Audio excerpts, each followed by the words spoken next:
So I have a customer that booked this PS5 cleaning. He said whenever he played NBA 2K, the system would just completely shut off.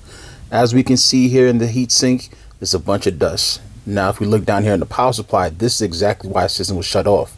No cool air is getting through here, so we have to clean the entire system out, completely dust free. So we clean up the power supply, make sure air can flow through there from the fan.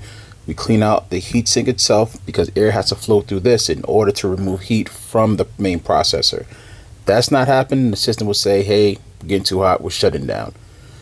Even down to the APU here, on the APU side and the heatsink side, we have to clean up this liquid metal. That black dry spot, that's oxidation, so that has to be cleaned up and spread over so it's nice and shiny, so I can make perfect contact between the chip and the heatsink. That's the only way it's going to move the heat properly. Now customers back to gaming. 2K on Twitch, good to go.